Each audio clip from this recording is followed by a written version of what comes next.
Bonjour Joël Catan. Bonjour Nanette.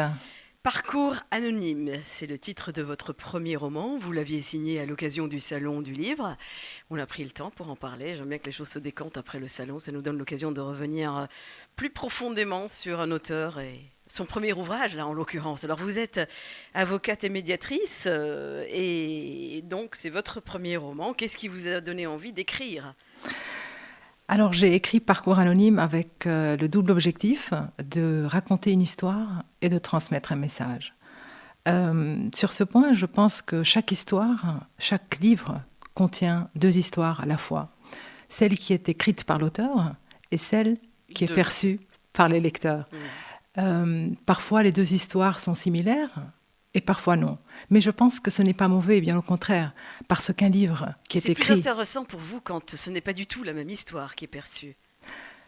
De toute façon, je pense qu'un livre qui est écrit, c'est bien, mais un livre qui parle, c'est encore mieux. Et pour qu'un livre puisse parler, encore faut-il qu'il fasse parler de lui. Donc le regard de mes lecteurs est très important. Mhm. Alors, à la signature, vous avez dû quand même avoir quelques échos, et depuis, encore plus. Qu'est-ce qu'on vous a dit par rapport à ce premier livre? Alors j'ai eu effectivement l'honneur d'avoir des avis très positifs qui m'ont encouragé à ne pas rester attachée à mon premier roman, mais de passer Bon, quand on commence avec un premier, c'est pas pour s'arrêter là, a priori. exactement.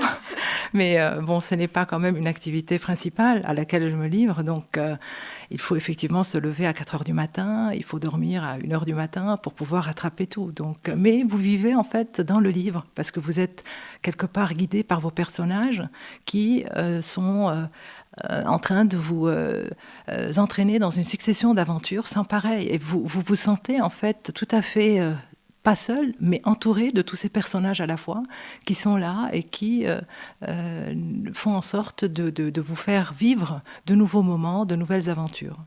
Alors, avant d'arriver au thème du livre lui-même, vous avez, vous, un rapport privilégié, et j'aime bien en parler parce que vous savez que cette émission consacre pas mal de temps et d'intérêt à la langue espagnole. En règle générale, vous avez un lien privilégié avec cette langue. D'où vient-il? Exactement. J'ai un engouement pour l'Amérique latine. Depuis toute petite, j'ai été attirée par en fait les gens, la musique, la langue. Et d'ailleurs, j'ai appris l'espagnol toute seule, sans cours. Non pas au lycée ou à l'école, ni à l'université, mais en fait, quand j'étais à Paris, j'avais énormément d'amis d'Amérique latine. Et donc, ce qui m'a poussée pour pouvoir parler avec eux sans honte, j'ai acheté un livre, j'ai acheté simplement des cassettes, des CD pour pouvoir effectivement écouter cette langue et pouvoir un peu répéter le soir avant de dormir quelques mots, quelques phrases. Et c'est comme ça que j'ai appris. Et là, je viens en fait de rentrer après le Salon du Livre d'Amérique latine où j'ai eu l'honneur d'avoir de façon tout à fait imprévue, inattendue, une entrevue télévisée sur la chaîne Cablevision en Équateur, à la suite d'une œuvre de donation, entre guillemets, que j'ai faite à l'Alliance française de Guayaquil, là où j'avais donné des conférences et des cours. J'ai été professeur en 2007, lorsque je vivais là-bas. Et donc, il y a une large demande aujourd'hui de traduire le livre en espagnol. Donc, vous avez vécu en Équateur. J'ai vécu en Équateur, oui. J'ai vécu en Équateur 2006-2007. Et Qu'est-ce qui vous a amené là-bas? c'est une longue histoire. C'est une longue histoire. Justement, cet engouement que j'ai depuis toute petite qui fait que je voulais toujours réaliser ce rêve. Et il est vrai que peut-être on le fait quand on sent qu'on a un esprit un peu aventurier et passionné. D'accord. On revient au synopsis du livre. Alors, le livre, c'est un diplomate, un homme diplomate. Sa compagne avec ses deux enfants, elle, son ex-femme et leur fille. Et surtout un manuscrit. Alors, autour de ce manuscrit, il va y avoir une énorme énigme. La trame a lieu en Espagne, justement, où le couple emménage dans un nouvel appartement après une brève rencontre avec les anciens locataires qui leur recommandent de garder tout ce sur quoi ils vont tomber. Arrive le manuscrit qui nous ramène vers un pays en proie aux affres de la guerre. Alors, est-ce qu'on est au Liban? On n'est pas au Liban, c'est pas tout à fait important. L'important, c'est justement ce que le manuscrit va représenter pour ce diplomate, ou ce que vous semblez nous mettre entre les mains au début du livre, pour pas tout révéler quand même. Exactement. Donc, oui, je pense que Parcours anonyme est composé d'une histoire dans l'histoire. Il y a l'histoire principale, comme vous l'avez dit, qui se déroule en Espagne, à Barcelone, où le couple Adam-Raquel se retrouve en vacances pour 2 mois consécutifs. Et il y a aussi un petit flashback en Suisse, à Genève, Tout à fait. pour relater ce que j'appelle dans le roman l'épisode Jade. Donc c'est la rencontre fortuite entre Adam en tant que diplomate et son ex, ex-femme, tout oui. à fait, et son ex-épouse Jade. Il est vrai que l'histoire commence par le vif désir d'Adam d'écrire un livre et de sa ferme volonté de vouloir réaliser ce souhait dont il rêve depuis un certain temps. Alors, il se livre à une série de réflexions. Quoi écrire? Il se demande. Ses confidences? Non. Il semble qu'il n'est pas le genre de personnage qui se dévoile facilement. Alors, il se dit, voilà, je vais préférer écrire et raconter les histoires des autres, dans le respect de l'anonymat, tout en respectant la volonté de ces autres de rester dans l'anonymat. Donc, les histoires de ces êtres anonymes qui se sont un jour confiés à lui, parce qu'il inspire confiance. Et il va se retrouver, au fur et à mesure qu'il va avancer pour donner forme à son livre, il va se retrouver confronté à, je dirais, une série d'éléments qui vont le perturber. Tout d'abord, il va y avoir l'intrusion dans sa vie de son ex-épouse, Jade, puis la découverte, comme vous l'avez dit, d'un manuscrit qui va constituer à lui seul l'histoire dans l'histoire, et puis le mystère d'un message codé transmis par les anciens locataires, les Moreno, et enfin l'attente de sa nouvelle mission.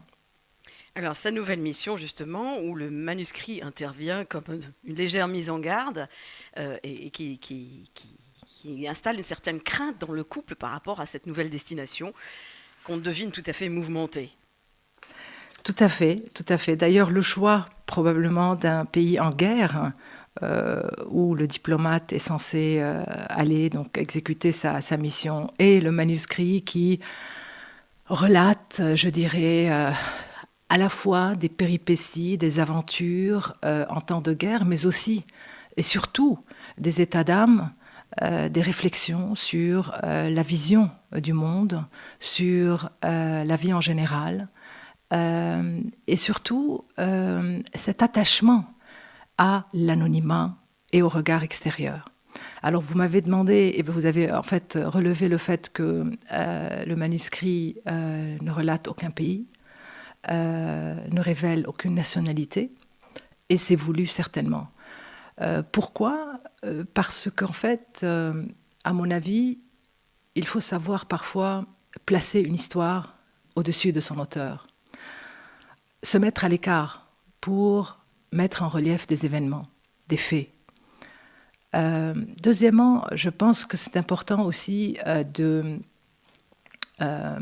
marquer l'effet universel D'une guerre. non, pas seulement d'une guerre, mais d'un témoignage, quel qu'il soit. Mais alors, ceci dit, pour nous, Libanais, c'est très facile de reconnaître cette guerre. Est-ce qu'on vous a dit, par exemple, à l'étranger, si quelqu'un a lu votre livre, que le lien n'était pas forcément évident pour eux? Tout à fait. Là où c'était évident, c'était les lecteurs libanais. Donc les lecteurs libanais ont effectivement se sont identifiés eux-mêmes, donc chacun à sa façon, parce que c'est un pays qui effectivement a vécu la guerre, et donc ça les a ramenés dans des souvenirs de guerre, et c'est tout à fait normal, parce que je veux dire, il est clair que chaque personne, quand elle lit un livre, elle va effectivement s'identifier. Il y a d'autres, vous m'avez demandé effectivement tout à l'heure, est-ce que vous avez donc ces regards, comment ils ont été, les regards de vos lecteurs? Alors il y en a effectivement qui se sont identifiés et d'autres qui, malgré le message de non-identification voulu par le narrateur, eh bien, ils ont cherché à identifier qui est qui. Est-ce que Adam c'est Rayan? Est-ce que Rayan c'est Adam? Est-ce que Monsieur Ramirez, qui est en fait le propriétaire, aurait lui-même mis ce manuscrit derrière la porte d'un mur fissuré? Est-ce que c'est Monsieur Moreno, donc l'ancien locataire, qui est lui-même à la base de ce manuscrit? Donc il y a eu effectivement une volonté de savoir, une volonté de s'identifier. Bien que dans le livre, d'ailleurs, vous retrouverez plusieurs passages où il est bien noté que l'identité de la personne ne compte pas autant que le témoignage lui-même. D'ailleurs, on restera dans le flou, à nous de tirer nos conclusions à la fin du livre, quelque part. Et c'est voulu. Et bien sûr, c'est voulu. Alors moi, je voulais vous dire que j'ai été très frappée par une sorte de similitude. J'ai lu votre livre juste après avoir déposé sur ma table de chevet Les Désorientés d'Amin Maalouf. Alors, j'étais très contente de savoir que vous ne l'aviez pas encore lu, parce que le héros des Désorientés s'appelle Adam, et c'est à peu près le même processus qui est suivi dans le livre. Alors, dans Les Désorientés, Adam tient un journal d'une sorte de retrouvailles avec les vieux copains au Liban. Vous, en l'occurrence, et c'est en italique, vous avez un Adam et un manuscrit qui est également en italique. Alors, j'ai eu l'impression de lire la suite, si vous voulez, dans un cadre totalement différent, la thématique étant tout à fait différente, mais ça m'a fait un drôle d'effet, j'ai voulu vous le dire au passage. C'est pas notre propos, mais ça m'a frappé. Écoutez, d'abord, je suis ravie d'être comparée à notre cher académicien Amin Maalouf, auquel d'ailleurs... Pas forcément, je n'ose pas, mais je dis que ça a donné l'impression d'une suite. Mais j'ai trouvé ça très, très frappant, surtout quand, par hasard, j'ai lu les deux livres, l'un après l'autre, comme ça. Bon, on revient un tout petit peu à Parcours anonyme. Alors, en fait, ces allers-retours du livre entre le manuscrit et la vie à Barcelone, c'est un va-et-vient au cœur d'une quête identitaire que vous laisserez dans le flou jusqu'à la fin du livre.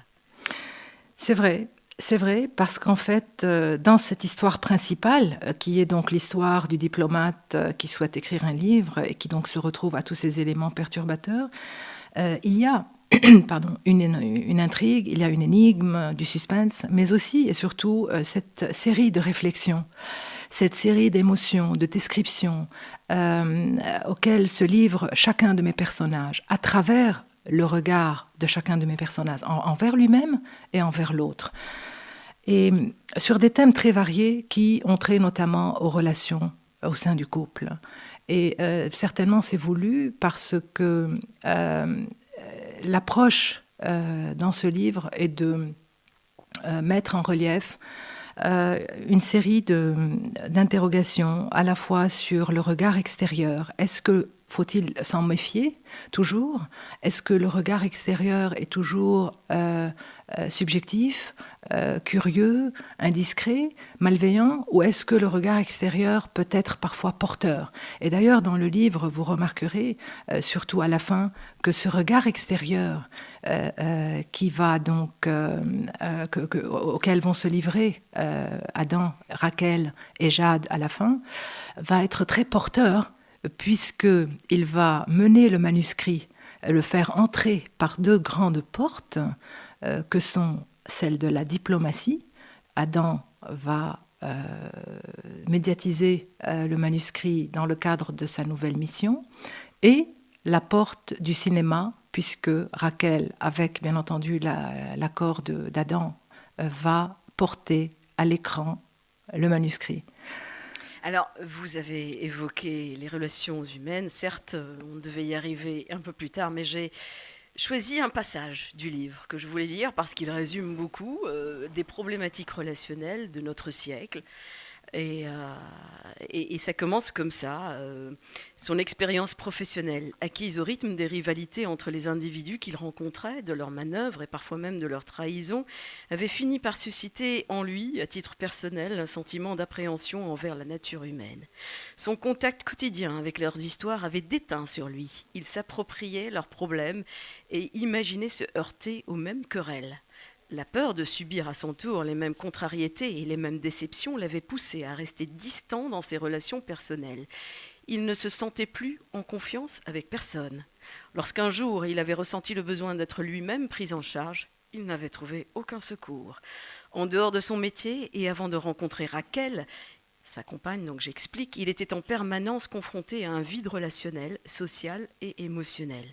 Et lorsqu'après son divorce et sa rupture définitive avec son ex-épouse Jade, il s'était aventuré dans une nouvelle relation, celle qui le désobligeait fonctionnait à merveille, tandis que celle qui l'enchantait ne réussissait pas. Il se heurtait alors à un autre vide, celui de la séparation.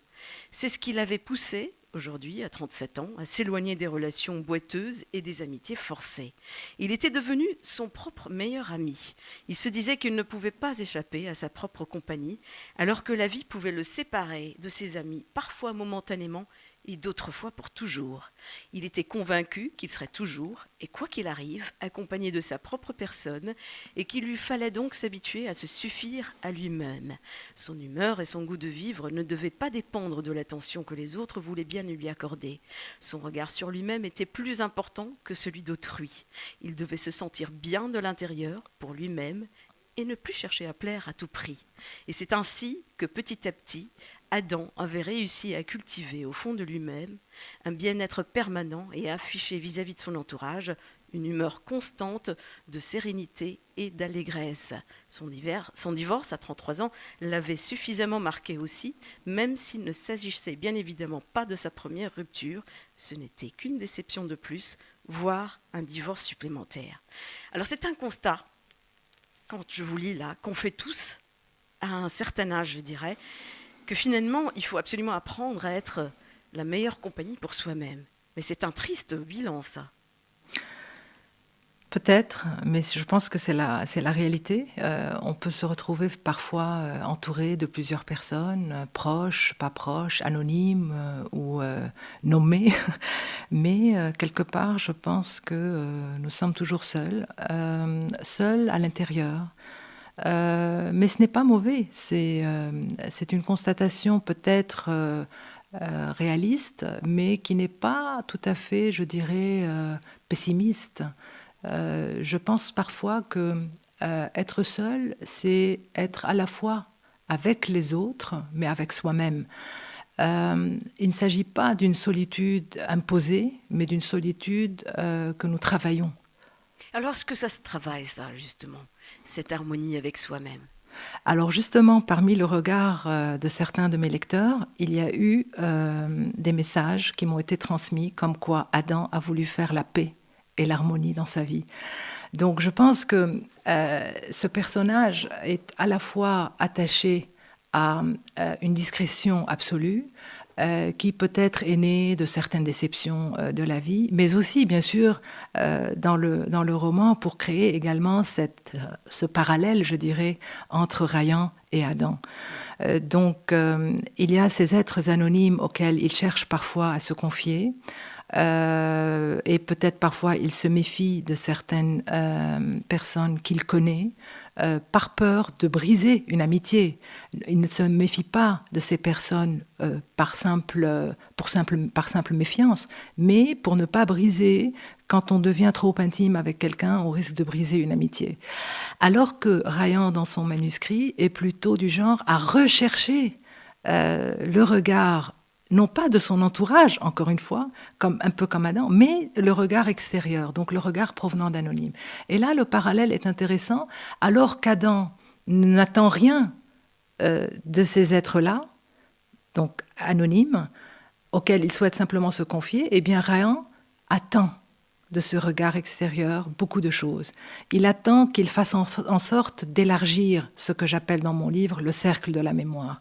Il attend de ces autres qu'il force le destin à ne plus être perçu uniquement comme porteur de mauvais sorts, mais aussi messager de bon augure.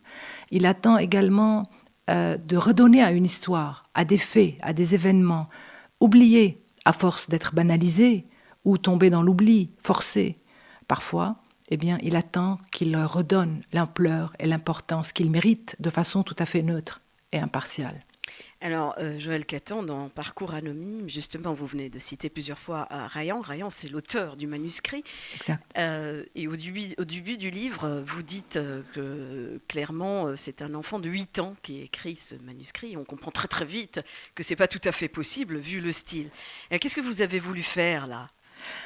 J'ai voulu effectivement marquer un message. D'ailleurs, le manuscrit et le roman lui-même contiennent plusieurs messages, comme je l'ai dit, à la fois une histoire, raconter une histoire et transmettre un message. Donc, travailler sur la mémoire. Dire qu'un enfant de 8 ans, effectivement, ne pouvait pas écrire le début du manuscrit tel qu'il est écrit dans le roman. Et en fait, ça fait partie de l'énigme parce que Raquel relève le style justement très avancé, comme un adulte qui se livre à des réflexions, à des interrogations, une série d'émotions et de sentiments. Et on trouve effectivement la réponse lorsque nous parvenons presque à la moitié du livre, au moment où on apprend que l'appartement en fait a été brûlé à cause des bombardements. Et donc que Ryan a souhaité réécrire, puisqu'il le dit à un moment donné, il parle de l'œuvre de sa vie, donc son journal, et il dit que je te reconstituerai, en tutoyant donc son journal, je te reconstituerai, je te ferai ressusciter, et que si le feu a brûlé donc l'appartement, eh bien ça a galvanisé ma mémoire. Donc c'est simplement pour justement donner de l'importance également à la mémoire, que la mémoire, on ne peut pas l'effacer. Alors justement, petit à petit, le manuscrit évolue pour épouser l'âge et la situation du personnage principal, pour finalement se fondre carrément en lui. Le personnage principal, vous voulez dire Adam. Adam. Oui, c'est vrai. D'ailleurs, même depuis le début, il commence à se comparer un peu à Ryan. Il commence à vouloir, non pas s'identifier, mais essayer de voir s'il y a une quelconque ressemblance entre lui et Ryan. Et puis, justement, cette mission dans un pays en guerre va effectivement le pousser à s'inscrire un peu dans le courant de ce manuscrit, puisque justement il va dire à Raquel que moi je vais faire en sorte de respecter la volonté de Ryan, de diffuser le manuscrit et de le rendre officiel. Mhm. Alors on est un peu dans un effet miroir, vu le déroulement du manuscrit, une sorte de façon de poser un regard extérieur sur soi-même, et peut-être votre manière à vous de dire que l'être humain, c'est quelqu'un qui est en perpétuel devenir finalement, en permanente évolution, et que les conclusions qu'on peut en tirer à 30 ans, 40 ou 50 ans ne sont jamais les mêmes, et qu'on continue d'évoluer jusqu'au dernier jour de notre vie. Absolument, absolument. Moi, je pense que c'est effectivement ma forme de vivre à moi, c'est de penser que nous pouvons toujours aller au-delà de soi-même, se dépasser, se surpasser et se prouver que nous pouvons parfois justement vaincre pas mal de choses qui sont considérées comme étant notre destinée. Maintenant, il ne s'agit pas de se balader sur une autoroute où on sait qu'il y a un franc-tireur et se dire, voilà, nous croyons au destin. Non, il s'agit simplement de savoir saisir quelque part une situation X et, par exemple, un exemple tout à fait simple, rencontrer par exemple quelqu'un dans un restaurant, le croiser de loin. Et bon, il se peut que lui ne nous voit pas, mais en fait, on fait en sorte de passer le pas et d'aller le saluer nous-mêmes puisque nous avons été le premier à le voir. Donc c'est ça, c'est provoquer parfois certaines situations pour se laisser conduire et non pas rester comme ça dans son lit en attendant que les choses nous tombent du ciel. Parce qu'elles ne tomberont pas du ciel. Il faut qu'on prenne effectivement les devants et aller soi-même vers l'autre, vers les choses, pour les amener à nous. Un premier livre, c'est toujours une plaque tournante. C'est une plaque tournante aussi d'une vie, d'une carrière. C'est une façon aussi de peut-être passer par une thérapie, un exutoire. Pour vous, ça a représenté quoi? Surtout que vous avez choisi d'écrire sur le relationnel, finalement. Oui, je pense que j'ai toujours été, depuis toute petite, attirée par les lettres, non pas par les chiffres. D'ailleurs, si quelques-uns de mes professeurs m'entendent parler, ils vont le confirmer. Je n'étais pas très bonne en mathématiques.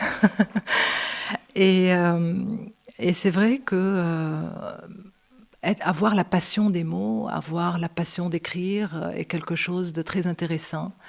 Je l'avais dit au Salon du Livre que écrire est une expérience passionnante, qu'il s'agit peut-être d'une activité solitaire, mais cette activité solitaire a un côté social.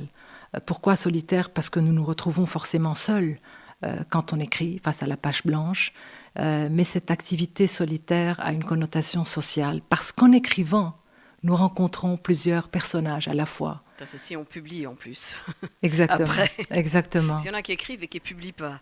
Oui, oui. D'ailleurs, c'était à un moment donné, je ne sais pas, quand j'ai commencé à écrire, c'est venu comme ça d'un bloc. Et j'avais peut-être en tête, au dernier salon du livre de 2012, une idée. J'avais envie d'écrire quelque chose. J'avais un message à transmettre. Mais rien n'avait été mis, si vous voulez, ni sur papier, ni sur ordinateur. Et puis, c'est au début de l'année 2013, en janvier, exactement, je pense que c'était le 5 ou 7 janvier, je me suis mise comme ça face à l'ordinateur et j'ai commencé à écrire. Et c'est un G. Ça, je n'ai plus pu arrêter et ça a été en fait terminé en 3 mois. En 3 mois, j'avais terminé Parcours anonyme. Justement, c'est ce que j'avais envie de vous demander. Est-ce que c'est venu d'un jet ou ça a été laborieux? Si c'est venu d'un jet, ça va être plus encourageant pour la suite. Il faut être inspiré. Ça, Il c'est faut sûr être qu'il faut s'inspirer. inspiré et avoir la passion. Je pense que quand on est passionné par quelque chose, on peut faire de très belles choses et surtout avoir l'inspiration. Et pour avoir l'inspiration, eh bien, il faut sourire à la vie. C'est pas évident, c'est pas du tout évident. Et Dany Laferrière, qui était au Salon du Livre, lui disait exactement le contraire, que c'est un processus laborieux et que si l'inspiration ne vient pas, que la page blanche existe, et ben que ça se travaille. Je ne sais pas, quand on est auteur, quand on a écrit, on a peut-être un autre sentiment. Il est vrai, chaque auteur, fort heureusement, a sa propre vision de l'écriture. Sinon, peut-être que tous les auteurs auraient écrit la même chose. Fort heureusement, nous n'écrivons pas tous la même chose. Et je suis honorée de pouvoir parler en tant qu'auteur aujourd'hui parce que je ne suis pas, comment dire, encore habituée à le faire. Je suis avocate, je suis médiatrice. Et donc, c'est quelque chose de passionnant, en fait, de pouvoir aujourd'hui passer à l'autre étape et de dire, voilà, qu'en tant qu'auteur, j'ai senti ceci, j'ai ressenti cela. Et bon, c'est sûr qu'il y a effectivement un travail à faire. Il y a parfois le jet vient, on écrit, mais on se relit. Et quand on se relit, on dit, mais en fait, non, ça aurait été écrit peut-être de façon différente si jamais c'est mis dans un contexte X ou Y, donc on repart, on reprend cette phrase, on la remet là. C'est sûr qu'on ne peut pas avoir un G dans un livre qui contient à peu près 200 pages d'un seul coup et ne plus revenir dessus. Parfois, il y a certaines phrases sur les... C'est un travail laborieux, en tout cas, à mon avis, mais l'inspiration doit exister. On ne peut pas faire quelque chose, quel qu'il soit, même par exemple pour aller plaider, même pour avoir un dossier à traiter en tant qu'avocate ou en tant que médecin, en tant qu'architecte, faire un travail intéressant. Je pense que si on n'est pas inspiré par cette chose, eh bien, nous risquons d'échouer. Quand vous avez fini d'écrire Parcours anonyme, est-ce que vous l'avez proposé à un cercle d'amis avant d'aller chez l'éditeur pour avoir une opinion différente?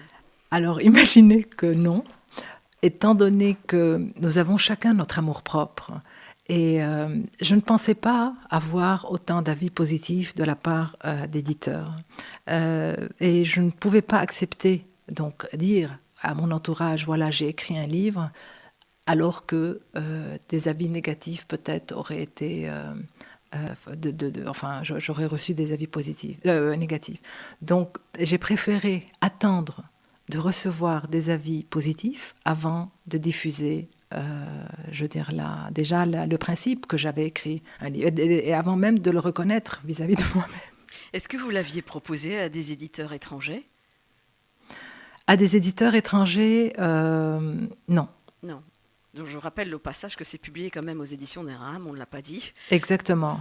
D'ailleurs, je souhaite relever le professionnalisme et l'enthousiasme de mon éditeur, les éditions d'Erham, qui depuis le début m'ont accueilli avec beaucoup d'enthousiasme. Et d'ailleurs, ce qui m'a quelque part poussé à choisir d'Erham, c'est les premiers commentaires que j'ai eus à la suite de l'envoi de mon roman. il y a quelque chose, un plus qu'ils ont noté et qui a fait jouer la balance. Et voilà. Donc j'ai très bien fait de choisir Dalram. Leur enthousiasme et leur professionnalisme m'ont beaucoup aidé. À vous entendre, là, je dirais que l'expérience est plutôt encourageante. Vous avez commencé à écrire le deuxième? Je n'ai pas encore commencé à écrire le deuxième, étant donné que Parcours Anonyme, d'après mon éditeur, il a mis sur sa page Facebook qu'il a fait le tour du monde. Donc il est aujourd'hui effectivement entre les mains de l'Alliance française pour consultation, bien entendu non pas pour vente, en Amérique latine. Et il y a, comme je vous ai dit, une large demande. Donc il faut travailler sur ça. Est-ce que vous allez, ou vous avez déjà proposé le livre à des prix? Vous êtes en lice pour un prix quelconque, une récompense quelconque? Je ne sais pas, il faut demander à mon éditeur. Mon éditeur s'occupe de tout. Moi, je m'occupe simplement d'écrire, exactement, et de faire les interviews lorsqu'elles me sont proposées. Et j'ai saisi cette opportunité pour vous remercier infiniment de m'avoir accordé votre temps pour m'écouter et pour vos questions d'ailleurs qui sont très intéressantes. Et je relève d'ailleurs sur ce point que c'est la première fois que nous révélons de façon tout à fait ouverte, si je puis dire, et exhaustive, le livre au regard extérieur. Sans trop quand même, je me suis arrêtée parce qu'il faut que je puisse garder l'énigme, mais c'est pas évident quand on a lu le livre de ne pas parler de certains détails qui livrent tout quand même. Mais si, moi je voulais vous demander de m'allécher, moi en tant que lecteur qui n'a pas encore lu le livre, qu'est-ce que vous diriez? Alors je dirais deux choses.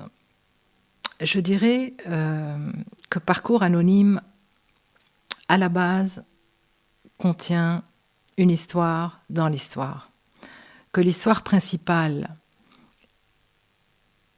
est très importante, qu'il ne faut pas simplement attacher de l'importance uniquement au manuscrit, tout en sachant bien entendu que le manuscrit est également très porteur. Mais parmi les regards de mes lecteurs, il y a eu des regards, je dirais, exhaustifs, qui ont perçu et vu l'intégralité du roman, donc à la fois dans son histoire principale et dans le manuscrit, et d'autres qui ont focalisé soit uniquement sur le manuscrit, soit uniquement sur l'histoire principale. Donc le but aujourd'hui de la lecture, c'est peut-être de lire le livre avec ces deux approches-là. Non pas s'attacher uniquement au manuscrit et ne pas non plus s'attacher uniquement à l'histoire principale. La seconde chose, c'est de dire que le livre, à part l'histoire principale, donc ce diplomate qui souhaite écrire un livre et qui se retrouve confronté à plusieurs éléments qui le perturbent, et à part le manuscrit qui relate effectivement des péripéties et des aventures, eh bien, noter les messages universels et les messages forts qui sont relatés dans le livre. Tout d'abord, le message donc, de la mémoire que nous avons identifié tout à l'heure. Deuxièmement, la mobilisation, la dénonciation, l'indignation et l'engagement. Le fait de rester insatisfait pour rester engagé. Et également, parce qu'en fait, le regard extérieur d'Adam et de Rachel envers le manuscrit est très important puisqu'il va finir par médiatiser et l'ouvrir et le faire entrer par ces deux grandes portes que j'ai évoquées tout à l'heure. Mais il faut dire et reconnaître que le manuscrit contient à lui seul cette série de dénonciations, de mobilisations, d'insatisfactions. Il a suffi donc juste d'ouvrir le manuscrit au regard extérieur pour qu'il puisse être diffusé et tomber dans le domaine public. Vous avez mis pas mal de phrases pour résumer, pour allécher l'éventuel lecteur. Joël Catan, merci beaucoup d'être venu parler de votre livre Parcours Anonyme. Je rappelle qu'il est publié aux éditions Dalram. Je vous souhaite une très bonne continuation. C'est la fin de notre parcours commun ce matin. Et on va le terminer justement avec la fin du parcours de Jean-Louis Murat. Je vous remercie encore une fois.